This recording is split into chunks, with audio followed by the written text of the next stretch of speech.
잭 캔필드라는 사람이 쓴 가장 절망적일 때 가장 큰 희망이 온다라는 책이 있습니다. 이 책의 서문에 보면 두 친구의 이야기가 등장을 해요. 이 두 친구는 의사입니다. 그런데 이상하게 두 친구가 있는데 똑같이 의사인데 한 친구는 암 환자를 치료하는데 성공률이 22% 정도밖에 안 돼요. 그런데 다른 한 친구는 77% 정도가 성공을 하는 거예요. 성공률이 50% 이상 차이가 나는 거죠. 비슷한 약을 처방하고 비슷한 방식으로 치료하는데 이상하게도 결과가 차이가 나는 거예요. 그래서 친구가 물었어요. 이렇게 성공률 잘 낫게 하는 친구한테 물었어요. 아니 도대체 어떻게 하길래 그렇게 환자들이 잘 낫냐? 그랬더니 그 친구가 이런 답을 했다고 그러더라고요. 뭐 특별한 비결은 없고 나는 약을 처방할 때마다 이런 말을 항상 덧붙인다고. 어떤 말을 덧붙이냐면 이 약의 이름은 호프, 희망입니다. 이 약을 열심히 드세요. 그러면 당신도 나을 겁니다. 그래서 자기는 환자들에게 희망을 주기 위해서 노력한다는 거예요. 그러다 보니까 아무래도 성공률이 높다는 거죠. 맞는 말이죠. 사실 그렇지 않아요? 병이 나을 거라고 생각하는 사람과 그렇지 않을 거라고 생각하는 사람. 병을 대하는 자세가 다르죠. 치료받는 자세가 다르죠. 정말 병을 나을 거라고 믿는 사람들은 더 열심히 치료받고 더 열심히 운동하고 병을 이겨낼 확률이 크다는 거예요. 그만큼 그러면서 이 책은 뭘 중요하게 여기냐면 희망이 중요하다 이런 이야기를 합니다. 하나님도 마찬가지예요. 하나님도 우리 믿는 사람들에게 꼭 주고 싶은 게 있어요. 꼭 너희들이 가졌으면 좋겠다 싶은 게 있어요. 그건 뭐냐면 희망이에요. 희망. 오늘 본문에 보면 11절에 그래서 이렇게 이야기하는 거죠. 너희를 향한 나의 생각을 내가 안 하니 평안이요 재앙이 아니니라. 너희에게 미래와 희망을 주는 것이니라. 우리를 향하신 하나님의 생각, 우리를 향하신 하나님의 뜻, 우리를 향하신 하나님의 바람, 우리에게 꼭 주고 싶은 게 뭐냐? 너희에게 내가 평안을 주고 싶고 내가 너희에게 미래를 주고 싶고 내가 너희에게 희망을 주고 싶다는 거예요. 왜요? 희망이 그만큼 중요하기 때문이에요. 이런 점에서 우리 그리스도인들은, 성도들은 정말 어떤 형편, 어떤 상황 속에서도 희망을 버리지 않는 사람이 되어야 돼요. 다르게 말하면 우리는 늘 희망을 가지고 있는 사람이 되어야 돼요. 저는 오늘 이 희망의 문제에 대해서 좀 살펴보길 원합니다. 특별히 하나님이 주시길 원하시는 이 미래와 희망, 이것들을 어떻게 하면 우리가 맛볼 수 있을지에 대해서 몇 가지 이야기를 좀 나눠봤으면 좋겠어요. 첫 번째로 우리가 하나님이 주시는 희망을 맛보기 위해서 해야 될 일이 있어요. 그건 뭐냐면 하나님의 뜻을 신뢰하는 거예요. 뭐라고요? 하나님의 뜻을 신뢰하는 것. 오늘 본문의 4절 말씀을 한번 다 같이 다시 읽어보면 좋을 것 같아요. 같이 한번 읽어보죠. 만군의 여호와 이스라엘의 하나님께서 예루살렘에서 바벨론으로 사로잡혀가게 한 모든 포로에게 이와 같이 말씀하시니라. 오늘 편지는 예레미야라는 선지자가 쓴 사람 편지입니다. 예레미야는 하나님의 말씀을 전하는 선지자였어요. 그런데 어느 날 하나님께서 예레미야가 나타나서 말씀하시는 거예요. 네가 편지를 써야겠다. 누구에게 편지를 씁니까? 바벨론의 포로로 잡혀간 사람들에게 네가 편지를 써라 라고 이야기를 하는 거예요. 그 당시 바벨론은 고대 근동 지역에 굉장히 큰 대제국을 형성을 했어요. 그래서 이 바벨론은 끊임없이 이웃 나라를 공략을 하고 침략을 했습니다. 그중 하나가 유다고 예루살렘이에요. 예루살렘은 계속해서 바벨론의 공격을 받아서 패배했어요. 그 결과 예루살렘에 살던 많은 사람들이 뭘 했냐면 포로로 잡혀가게 된 거예요. 바벨론까지. 그러자 하나님께서는 바벨론의 포로로 잡혀간 예레미야에게 그들에게 편지를 쓰라고 한 거죠. 사실 우리는 포로를 본 적이 없어요. 포로가 어떤 사람인지 우리는 경험해 본 적이 없습니다. 그래서 포로가 얼마나 비참한 운명인지 우리는 알지 못해요. 주변에서 보지도 못했으니까. 하지만 포로만큼 전쟁에서 지고 포로가 된다는 것만큼 비참한 일은 없어요. 거의 짐승도 못한 대접을 받는 게 포로의 생활이었습니다. 이렇게 비참한 생활을 하는, 정말 절망적인 삶을 사는, 괴로움 속에 날날이 보내야 되는 포로들에게 하나님께서 편지를 한 거예요. 왜요? 그들에게 희망을 주기 위해서, 그들에게 희망을 포기하지 않게 하기 위해서 뭘 한 거예요? 편지를 쓴 거예요. 그러면 그들에게 어떤 희망을 주길 원했을까요? 오늘 본문에 보면 이렇게 되어 있어요. 하나님께서 예루살렘에서 바벨론으로 사로잡혀 가게 한 모든 포로에게 라고 되어 있습니다. 뭐라고 되어 있냐면 하나님이 사로잡혀 가게 했다는 거예요. 다르게 말하면 하나님이 보내셨다는 거예요. 예를 들어 그 당시 포로들은 어떤 생각을 했을까요? 우리가 전쟁에서 져서 포로로 잡혀왔다. 우리가 힘이 강해서 우리나라 좀 더 강대했다면 전쟁이 지지 않을 것이고, 그랬다면 우리가 포로로 잡혀올 일이 없었을 텐데, 우리는 힘이 약해서 전쟁에 져서 포로로 잡혀왔다고 생각했을지 몰라요. 뿐만 아니라 내가 운이 없어서, 많은 사람들이 예루살렘에 남아있는데 운이 없어서 우리만 포로로 잡혀왔다라고 생각할 수 있어요. 그런데 그렇지 않다는 거예요. 너희가 힘이 부족해서 포로로 잡혀온 것도 아니고, 너희가 운이 나빠서 포로로 잡혀온 것도 아니라는 거예요. 너희가 포로로 잡혀온 것은 내가 너희를 보낸 거다. 내가 너희를 보내서 그곳에 있는 거다. 이것을 기억하라는 거예요. 다르게 말하면 그 모든 여정을 주관하시는 분이 누구라는 거예요? 하나님이에요, 하나님. 여러분, 우리의 인생을 주관하시고 인도하시는 분은 누구십니까? 여러분, 누구예요? 우리 인생을 주관하고 인도하시는 분은 하나님이에요, 하나님. 우리가 예수를 믿는 순간 하나님은 우리 인생에 들어오십니다. 그래서 우리 인생을 주관하시고 인도해 가세요. 따라서 우리가 살면서 경험하게 되는 모든 것들, 우리가 살면서 체험하게 되는 모든 경험들은 다 하나님의 뜻과 계획과 하나님의 주관 아래 이루어진 일이, 이걸 너희가 알아야 된다는 거예요. 너희가 그냥 운이 없어서, 너희가 그냥 우연히 그곳에 가 있는 게 아니란 거예요. 내가 선한 계획과 뜻을 가지고 너희를 보냈다. 이 사실을 너희가 기억하라는 거예요. 그럼 왜 하나님께서는 이들을 보내셨을까요? 사실 이들은 그 당시에 몰랐어요. 왜 보냈는지. 그런데 이들이 포로로 잡혀간 다음에 5년 있다가 어떤 일이 있냐면, 5년 후에 바벨론이 예루살렘을 다시 침공합니다. 그런 다음에 그때는 완전히 예루살렘을 멸망시켜요. 정말 거기를 완전히 초토화로 만들어요. 예루살렘이 정말 사람 하나, 풀 한 폭이 낫지 않을 정도로 완전히 쓸어버립니다. 그래서 5년 뒤에 북이스라엘과 예루살렘은 역사 속에서 사라져요. 나라가 완전히 망해요. 하나님은 그걸 아셨어요. 그래서 뭘 하신 거예요? 이들은 자기들이 운이 없어서 포로로 잡혀왔다고 생각하지만 그렇지 않아요. 하나님께서 미리 그들을 뽑으셔서 선발대로 보낸 거예요. 그곳에서 멸망당할 예루살렘을 미리 준비하라. 그 멸망될 때를 미리 준비하기 위해서 뽑혀서 그들은 간 거예요. 그들은 그때는 다 몰랐습니다. 하지만 알았어요, 나중에. 뭘 알아요? 아, 우리가 그냥 운이 없어서 온 게 아니구나. 하나님이 우리를 미리 이곳에 보냈구나. 미리 대비하라고, 미래를 위해서 우리를 보내셨구나. 우리가 인생을 살아갑니다. 인생을 살아갈 때 우리의 인생을 주관하시는 분 누구예요? 하나님이에요. 하나님이시기 때문에 우리 인생에 정말 우리가 걸어가는 모든 발걸음들, 우리가 경험하는 모든 것들, 우리에게 닥친 모든 일들이 하나님의 뜻 가운데 이루어지는 것. 뿐만 아니라 하나님의 뜻은 뭐예요? 선하세요. 우리에게 미래와 희망을 주는 것이고 평안을 주는 것. 이 사실을 너희가 확신해야 된다는 것. 최근에 이제 명절이 있었죠. 지난주에 추석 명절이 있었죠. 저도 이제 추석 명절 때 저희가 가족들이 모이잖아요. 저도 이제 저희 어머님이랑 오랜만에 또 가족들 모여서 한참 대화를 나눴어요. 근데 가족들이 모여서 이렇게 대화하다 보면 아무래도 옛날 얘기를 많이 하죠. 뭐 예전에 부산에 뭐 용당동에 살 때 어땠다, 뭐 초등학교 때 어땠다 막 이런 얘기를 쭉 하죠. 쭉 하는데 그런 얘기를 한 다음에 내린 결론이 있어요. 나름대로 우리 집안에서 내린 결론은 뭐냐. 근데 되게 고생도 많이 하고 어려운 시절도 많았는데 돌아보면 다 의미가 있었고 뜻이 있었다는 거예요. 그냥 무의미했던 게 없다는 거예요. 실제로 그랬던 것 같아요. 저희 같은 경우에, 저희 집안 같은 경우에는 아버님이 일찍 돌아가셨습니다. 그래서 홀어머니가 저희 3남매를 키워야 했어요. 사실 홀어머니가 3남매를 키우는 게 쉽지가 않죠.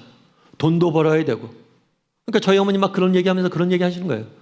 뭐 그때 진짜 주부였다가 갑자기 돈을 벌어야 되니까 공장 다니고 막 일하고, 그때 힘들었다는 건 너무 쉽지가 않았어요. 너무 힘들었어요. 그런데 그 시간들이 결코 무의미하지 않았다는 거예요. 그 시간들을 통해서 예수님을 믿게 됐고, 또 예수님이 주신 은혜로 세 남매가 우리 가정에 잘 자랐다고 그런 얘기를 많이 했던 것 같아요. 저도 그랬던 것 같아요. 제가 이제 목사가 된 다음에 한 번은 그런 일이 있었어요. 어떤 일이 있었냐면, 제가 아는 집사님이 있는데 그 집사님 저한테 전화가 왔어요. 목사님, 예, 집사님 웬일이세요? 목사님, 저희 남편이 목사님 좋아하는 거 알죠? 아, 그럼요. 그랬더니 저희 남편이 목사님 너무 좋아하는데 저희 남편 위해서 좀 기도 좀 해주세요. 그러더라고요. 그래서 왜 그러세요? 그랬더니 남편이 아침에 나갔어요. 이분이 건강하신 분이에요. 아침에 나갔어요. 그런데 점심에 연락이 왔어요. 남편이 쓰러졌다고. 병원에 갔더니만 의사가 마지막이라고, 오래 못 사실 것 같다고 준비하라고. 의사가 우리 남편 마지막이래요. 그래서 목사님 생각이 났어요. 목사님 기도 좀 해주세요. 남편 위해서. 남편이 마지막으로 목사님 기도 들으면 좋을 것 같아요.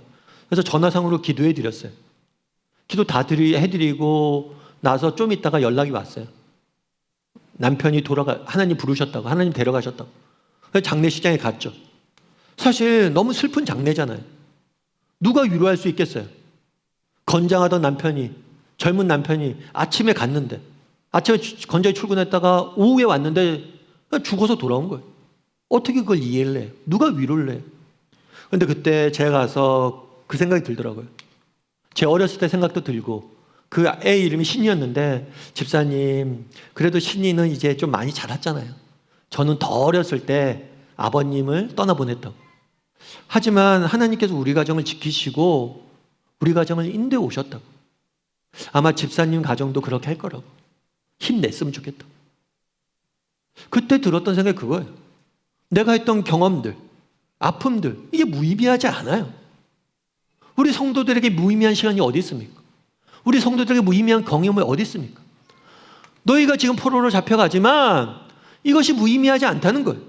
내가 선한 뜻과 계획과 목적을 가지고 너희를 그곳에 보냈다. 너희를 가게 한 것은 나다. 이걸 기억하라는 거예요. 여러분, 우리도 마찬가지입니다. 이 땅을 살면서 우리가 늘 기억해야 될 게 있어요. 그건 뭐예요? 우리의 인생을 주관하시는 분이 하나님이에요. 하나님의 선한 뜻을 가지고 우리 인생을 인도하세요. 따라서 우리 인생에 무의미한 시간들은 없습니다. 내 인생을 주관하시는 분은 하나님이다. 이 모든 것에 대한 의미를 내가 언제 발견하게 될 것이다. 이런 믿음을 가지고 정말 하나님이 주시는 희망을 품고 살아갈 줄 아는 저나 여러분이 되기를 주님의 이름으로 소원합니다. 우리 옆 사람에게 이렇게 인사했으면 좋겠습니다. 하나님의 뜻은 선하십니다. 한 번 더 인사할까요? 하나님은 당신에게 미래를 주길 원하십니다. 첫 번째로 정말 하나님이 주시는 희망을 맛보기 위해서는 하나님을 신뢰해야 돼요. 하나님의 뜻을. 두 번째는 뭐냐면 하나님의 때를 기다릴 줄 알아야 돼요. 우리 5절부터 7절까지 말씀을 같이 한번 좀 길지만 읽어보면 좋을 것 같아요. 같이 읽도록 하겠습니다. 너희는 집을 짓고 거기에 살며 텃밭을 만들고 그 열매를 먹으라. 아내를 맞이하여 자녀를 낳으며 너희 아들이 아내를 맞이하며 너희 딸이 남편을 맞아 그들로 자녀를 낳게 하여 너희가 거기에서 번성하고 줄어들지 않게 하라. 너희는 내가 사로잡혀 가게 한 그 성읍의 평안을 구하고 그를 위하여 여호와께 기도하라. 이는 그 성읍이 평안함으로 너희도 평안할 것임이라. 예레미야는 계속해서 이제 포로로 잡혀갔잖아요. 내가 보낸 게 너희를 보낸 것은 나다. 내가 의도적으로 너희를 그곳에 보냈다는 거예요. 그럼 그곳에서 너희가 뭘 해야 되는지 알려줘요. 뭘 해야 되는지 알려주냐면 뭘 하라고 그러냐면 일단 집을 지래요. 집을 지어 살고 그다음 농사를 지래요. 농사를 지어서 열심히 일하고 그 다음에 아이를 낳고 아이를 결혼시켜서 그곳에 살래요. 너무나 일상적인 이야기죠. 그래서 뭐 이런 얘기를 이렇게 장구하게 써놨나 이렇게 생각할 수 있어요. 하지만 그렇지 않아요. 정황을 봐야 돼요. 그 당시에는 어떤 사람들이에요? 포로로 잡혀갔어요. 여러분들이 포로로 잡혀가면 어떤 생각을 할까요? 이 포로 생활이 언제 끝날까? 난 언제 고국에 돌아갈까? 오매불망 예루살렘을 그리워하며 예루살렘 창문을 바라보며 예루살렘 갈 때만을 기다리고 있는 거예요. 그런데 하나님이 얘기하는 거예요. 아니다. 아니야. 너 거기서 살아야 돼. 거기서 집을 짓고 농사 짓고 아들 낳고 그 아이들이 또 결혼하게 거기서 살아라고 이야기를 하는 거예요. 자기들이 가졌던 기대나 자기들이 꿈꿨던 거랑 정반대의 명령을 내리신 거예요. 뿐만 아니라 계속해서 뭐라고 이야기합니까? 기도하래. 누굴 위해서? 그 성읍의 평안을 위해서 기도하고 너희를 사로잡아간 그를 위해서 기도하라는 거예요. 다르게 말하면 자기들을 포로로 잡아왔던 그 원수 같은 사람들을 위해서 기도하라는 거예요. 그 나라를 위해서 기도하라는 거예요. 말도 안 되는 이야기죠. 일제시대입니다. 일본이 우리나라를 지배해요. 그런데 일본을 위해서 우리가 어떻게 기도합니까? 말도 안 되는 요구를 하시는 거예요. 그럼 왜 이런 요구를 하셨냐는 거예요. 우리 본문의 10절 말씀을 같이 한번 읽어보면 좋을 것 같은데요. 10절을 같이 읽도록 하겠습니다. 같이 읽겠습니다. 여호와께서 이와 같이 말씀하시니라. 바벨론에서 70년이 차면 내가 너희를 돌보고 나의 선한 말을 너희에게 성취하여 너희를 이곳으로 돌아오게 하리라. 하나님 계획이 있었어요. 어떤 계획이 있었어요? 70년 후에 이 사람들을 데려오게 할 계획이 있었어요. 그러니까 너희가 그때까지 뭐라는 거예요? 보존하라는 거예요. 너희가 그때까지 살아남으라는 거예요. 그때까지 너희가 보존하고 번성하고 너희가 힘을 키우라는 거예요. 물론 왜 70년인지 우리는 다 알 수 없습니다. 왜 70년의 시간이 필요한지 이 당시의 사람들은 다 이해할 수 없었어요. 하지만 분명한 건 내 때가 있다는 거예요. 내가 너희를 향한 시간표가 있고 너희를 위한 내 계획이 있다는 거예요. 내 시간표를 믿고 내가 준비한 때를 기다리며 너희가 거기서 인내하고 참고 버티라는 거예요. 그래서 그날에 예루살렘에서 바벨론 포로로 잡혀간 사람들에게 정말 이해하기 힘든 명령을 했습니다. 하지만 이런 명령을 한 이유는 뭐냐면 하나님의 시간표가 있기 때문이에요. 하나님이 70년 후에 너희를 돌아오게 할 거예요. 그러니까 너희가 그때까지 번성하라는 거예요. 여러분, 시간 전망이라는 단어가 있어요. 시간 전망. 시간 전망이란 건 뭐냐면 사전적 의미는 미래에 대해서 어느 정도의 시간까지 고려하고 있는지에 대한 감각이에요. 좀 어렵죠. 그러니까 그런 거예요. 나는 평소 살아갈 때 1년 뒤까지 바라보며 평소 살아가는지 10년 뒤까지 바라보며 살아가는지 사람마다 어느 정도 시간 감각을 갖고 살아간다는 거예요. 여러분도 한번 생각해 보세요. 여러분이 갖고 있는 시간 감각이 있어요. 1년 뒤를까지 생각하고 살아가는 사람, 5년 뒤를 바라보는 사람, 10년 뒤를 바라보는 사람. 그런데 이 시간 전망이 길수록 뭐라는 거예요? 훨씬 더 인생을 행복하고 성공적으로 살아간다는 거예요. 대표적인 예가 뭐냐면 스탠포드 대학교에서 실험했던 마시멜로 실험이에요. 뭐냐면 4살 된 아이들에게 마시멜로를 이렇게 줘요. 앞에 줘요. 준 다음에 선생님이 이렇게 얘기하는 거예요. 얘야, 이 마시멜로 먹지 말고 기다리고 있으면 내가 다시 돌아오면 네가 먹지 않고 기다리고 있으면 하나 더 줄게. 그러니까 선생님이 올 때까지 기다리는 뭐예요? 2개가 생기는 거예요. 하나가 2개가 되는 거죠. 이렇게 말하고 선생님이 사라집니다. 아이들이 어떻게 했을까요? 어떤 아이들은 바로 먹는 아이들이 있고 어떤 아이들은 참다가 먹는 아이들이 있고 어떤 아이들은 기다리는 아이들이 있어요. 실험 끝. 그런 다음에 이 아이들을 25년 동안 추적 조사하는 거예요. 이후에 어떤 삶을 살았는지. 그런데 재미있는 것은 끝까지 기다린 아이들이 훨씬 더 인생을 행복하고 성공을 이루며 살았다는 거예요. 다르게 말하면 시간 전망이 길수록 더 뭐 하는 거예요? 더 많은 것들 성취하고 살아가는 거예요. 실제로 그렇죠. 여러분들도 한번 돌아보세요. 이런 점에서는 우리는 어떤 시간 전망을 갖고 살아가는지 돌아봐야 돼요. 나는 정말 눈앞의 현실만을 바라보고 살아가고 있는가? 아니면 좀 더 길게 인생을 바라보고 살아가고 있는가?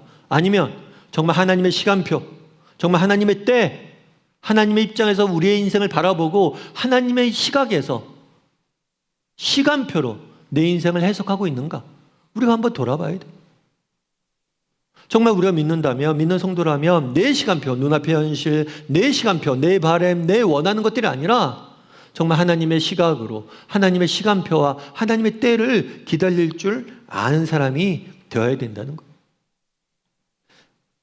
호주에 쇼트트랙 스케이팅 선수가 있어요. 브래드 벌이라는 쇼트트랙 선수가 있어요.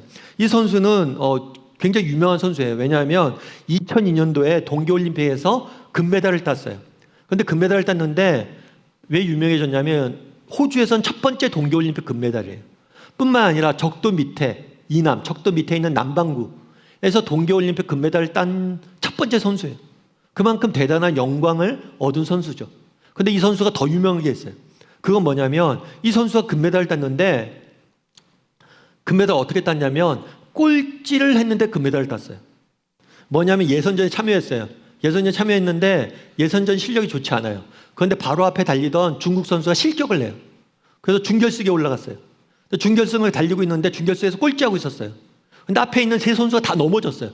마지막 한 바퀴 돌고. 그래서 1등을 한 거예요. 그래서 결승에 올라갔어요. 결승에서도 5명이 달리는데 꼴등을 하고 있었어요. 근데 마지막 바퀴 전에 앞에 있는 4명이 다 넘어졌어요. 그래서 1등을 한 거예요. 꼴찌를 하다가 뭘 한 거예요? 금메달을 딴 거예요. 이게 쇼트 트랙 여러분들도 아시지만 이게 몸싸움이 심하잖아요. 그러니까 맨 뒤에 달리니까 몸싸움 할 일이 없는 거예요. 앞에 다 넘어지고 그렇게 딴 거예요. 그래서 이 사람은 완전히 호주의 첫 번째 올림픽 동계올림픽 금메달 선수로도 유명한데 행운 알아도 유명한 거예요. 그리고 심지어 그런 단어까지 생겼대요. 두어 브래드버리 딱 이렇게 하면 행운이 있다 이런 의미로 신조어까지 만들어질 정도로 행운이 아라고 알려진 선수예요. 그런데 이 사람은 그렇게 이야기해요. 금메달 딴 다음에 인터뷰에서 그런 이야기를 해요. 물론 이번 경기에서 제가 이겼다고 생각하지는 않습니다. 저는 이번 경기에서 이기지 못했습니다. 금메달 땄지만 이기지 못했다는 거죠. 솔직한 거죠. 그러나 이런 얘기를 해요. 지난 10년간 최선을 다한 저에게 주는 상인 것 같습니다. 라고 이야기를 해요. 무슨 얘기냐면 이 사람이 처음 올림픽에 출발한 게 아니에요. 그 전전번, 그러니까 10년 전에 이미 올림픽에 나갔어요. 그때도 꼴찌하고 예선 탈락했어요. 그 다음에도 예선 탈락했어요. 뿐만 아니라 중간에 사건 사고가 있어갖고 운동하다 사고를 당해서 거의 선수 생명이 끝날 뻔도 했어요. 그런데도 불구하고 끝까지 포기하지 않고 달려온 거예요. 그래서 그렇게 포기하지 않았던 나에게 주는 상이다. 사실 여러분 그렇잖아요. 올림픽 나갈 때마다 예선 탈락합니다. 올림픽 나갈 때마다 꼴찌합니다. 쉽지 않아요, 끝까지 하기가. 그런데도 불구하고 끝까지 하다 보니까 뭐예요? 열매를 맛봤다는 거예요. 여러분, 그만큼 인내가 중요한 거예요. 그런데 우리 믿는 사람들은 더 근본적으로 인내할 수 있는 이유가 있잖아요. 그건 뭐예요? 하나님이 계시잖아요. 여러분, 하나님께서 우리가 흘리는 땀, 우리가 흘린 눈물, 우리가 정말 뿌린 씨앗, 시간들 다 그냥 허비하게 하지 않으세요. 다 거두게 하실 거예요. 너희가 거기서 열심히 일하고 땀 흘리고 수고하고 기도해라. 70년 뒤에 내가 다 성취할 거다. 너희의 수고가 헛되지 않게 내가 다 너희의 수고를 통해서 이스라엘을, 예루살렘을 재건할 거다. 그러니까 너희가 나의 때를 기다리면서 그곳에서 최선을 다하라는 거예요. 우리도 마찬가지예요. 여러분, 우리 인생을 주관하시는 분이 누구예요? 하나님이세요. 때로는 내가 원하는 일도 할 수 있지만 때로는 내가 원치 않는 일도 할 때가 있어요. 그럼에도 불구하고 이곳에 보내신 분이 하나님이심을 믿고 내게 주어진 자리에서 최선을 다할 때 하나님의 때가 되면 하나님께서 모든 것을 거두게 하실 거예요. 그런 믿음을 가져야 돼요. 그런 믿음을 가지고 정말 하나님의 때를 기다림으로 내게 주어진 자리에서 정말 최선의 삶을 살 줄 아는 저나 여러분이 되기를 주님의 이름으로 소원합니다. 우리 옆 사람에게 한번 인사할까요? 하나님의 시간표는 정확합니다. 한 번 더 인사할까요? 하나님의 때를 기다립시다. 네, 세 번째로는 기도의 은혜를 누려야 돼요. 뭘 해야 된다고요? 기도의 은혜를 누려야 된다. 우리 12절부터 13절까지 말씀을 같이 한번 읽어보면 좋을 것 같아요. 같이 읽도록 하겠습니다. 너희가 내게 부르짖으며 내게 와서 기도하면 내가 너희들의 기도를 들을 것이요 너희가 온 마음으로 나를 구하면 나를 찾을 것이요 나를 만나리라. 무슨 얘기냐면 오늘 본문에 보면 기도와 관련해서 짧은 구절인데 3번 강조합니다. 내가 부르짖으면, 기도하면, 네가 구하면 3번이나 기도하라고 이야기를 해요. 그리고 또 뭐라고 그러면 내가 들을 것이요 찾을 것이요 만날 것이다. 3번에 걸쳐서 응답을 약속합니다. 3번에 걸쳐서 기도하라고 이야기하고 3번에 걸쳐서 응답을 약속하세요. 그만큼 기도하라고 응답할 거라고 강조하는 거죠. 근데 사실은 우리가 성경을 읽다 보면 이런 이야기를 많이 봤습니다. 기도하라는 이야기를 많이 듣습니다. 그래서 또 기도하라는구나 이렇게 생각하기 쉬워요. 하지만 이 말에 담겨져 있는 뉘앙스를, 하나님의 마음을 좀 알아야 돼요. 하나님께서 왜 이 말씀을 하셨을까요? 이 배경이 그거잖아요. 포로로 잡혀갔어요. 이들은 오매불망 돌아가려는 일들만 기다렸어요. 하나님 뭐라고 한 거야? 아니야. 너 거기서 70년 살아야 돼. 그런 다음에 기도하라고 이야기한 거예요. 그러니까 뭐냐면 이런 거예요. 야, 너희들 앞으로 70년은 바벨론에 살아야 돼. 그렇게 70년 살다 보면 하루하루가 뼈를 깎는 고통일지 몰라. 너희들 눈물을 쏟으면서 펑펑 울 때가 자주 있을 거야. 그런데 그럴 때마다 나를 찾아와.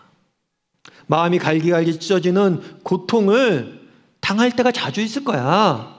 그때마다 무릎을 꿇고 내 이름을 불러. 내가 도와줄 거야. 가족들이 그리워서 잠 못 이루는 밤이 반드시 너희에게 찾아올 거야. 그럴 때 내게 부르짖어. 그러면 내가 위로해 주마. 너희의 힘으로 감당할 수 없는 태산 같은 장벽이 너희 앞을 가로막을 때도 있을 텐데 그때 내게 기도해. 하나님은 아셨어요. 뭘 아셨어요? 70년 쉽지 않은 세월이라는 걸 알았어요. 그 시간이 얼마나 힘들다는 걸 아셨어요. 그러니까 그 시간을 이겨낼 수 있는 방법을 알려준 거예요. 그건 뭐예요? 기도의 은혜예요. 힘들 때마다 나에게 찾아오라고. 내가 채워줄 거라고. 여러분, 성경은 인내를 이야기합니다. 세상도 인내를 이야기해요. 그럼 세상의 인내와 성경의 인내와 차이점이 무엇입니까? 세상의 인내는 홀로 인내하는 거예요. 하지만 성경의 인내는, 하나님의 인내는, 기독교의 인내는 홀로 인내하는 게 아닙니다. 하나님과 함께 인내하는 거예요. 내가 너와 함께 그곳에 있을 것이다. 성도의 인내는 기도하면서 인내하는 거예요. 성도의 인내는 기도의 은혜 가운데 인내하는 거예요. 그래서 그 짐이, 인내가 가벼울 수 있는 거예요. 왜요? 함께 그 짐을 지는 예수님이 계시기 때문이에요. 기도의 은혜가 있기 때문이에요. 그래서 그 긴 기간을 이길 수 있는 힘으로 기도를 알려주신 거예요. 너희가 기도하라는 거예요. 기도의 자리에서 누리는 너희가 은혜가 있을 텐데 그 은혜로 그 시간들을 이겨낼 수 있다는 거예요. 여러분, 우리도 마찬가지예요. 하나님께서 우리에게 정말 잠깐 동안의 어려움들을 허락할 수 있습니다. 어려움의 터널을 우리에게 허락하실 때가 있어요. 그럴 때 기도할 수 있어야 돼요. 그 시기를 이겨낼 수 있는 힘은 기도에서 나오는 거예요. 내게 부르짖으라. 내게 기도하라. 걱정 말고 내 앞에 와서 기도해라. 그러면 내가 널 도울 거야. 여러분, 기도할 수 있었으면 좋겠어요. 여러분, 인생에 정말 너무나 무거운 짐을 지고 계십니까? 정말 하루하루 버티는 것이 너무 길게 느껴집니까? 기도할 수 있어야 돼요. 헬렌 켈러라는 분을 아실 거예요, 아마. 정말 태어날 때부터 보지 못하고 듣지 못하고 말하지 못하는 신세로 태어나서 평생을 살았던 사람이에요. 얼마나 괴롭겠어요. 그런데 이분이 쓴 책에는 이런 이야기가 나와요. 뭐라고 이야기하냐면, 행복의 문 하나가 닫히면 다른 문 하나가 열립니다. 그러나 우리는 닫힌 행복의 문을 너무 오랫동안 바라보고 있기 때문에 지금 막 열린 문을 보지 못합니다. 뭐라고요? 행복의 문 하나가 닫히면 다른 하나가 열린다는 것. 경험에서 나온 거예요. 그런데 우리의 잘못은 뭐예요? 닫힌 문을 너무 오랫동안 바라봄으로 열린 문을 못 본다는 거예요. 그럼 이 열린 문을 바라볼 수 있는, 어떻게 하면 열린 문을 바라볼 수 있습니까? 기도예요, 기도. 여러분, 우리가 기도하는 사람에게는 앞문이 닫혔으면 뒷문이 열리는 은혜가 있음을 믿으시기 바랍니다. 정말 우리가 기도하면 사방문이 다 닫혀도 하나님께서 하늘문을 여셔서 그 문을 보게 하는 은혜를 주심을 믿으시기 바라요. 여러분, 기도하는 사람은요, 닫힌 문 때문에 너무 고민하지 않아요. 여러분, 우리 성도들은요, 닫힌 문만 바라보며 한숨 짓지 않아요. 여러분 인생에 중요한 분이 닫혔습니까? 여러분이 정말 바라던 것이 닫혀 있어요? 그럼 기도하십시오. 그럼 하나님께서 뭘 보여주십니까? 열린 문을 보여주세요. 그리고 그곳으로 인도할 거예요. 그래서 정말 기도할 줄 아는 사람은 하나님이 열어주시는 열린 문을 보는 눈이 생기는 거예요. 우리 사랑하는 다음의 성도들이 정말 하나님 앞에 기도할 줄 아는 사람이 되었으면 좋겠어요. 그래서 하나님이 주시는 열린 문을 바라봄으로 정말 지금의 어려움들 이겨낼 줄 아는 저나 여러분이 되기를 주님의 이름으로 소원합니다.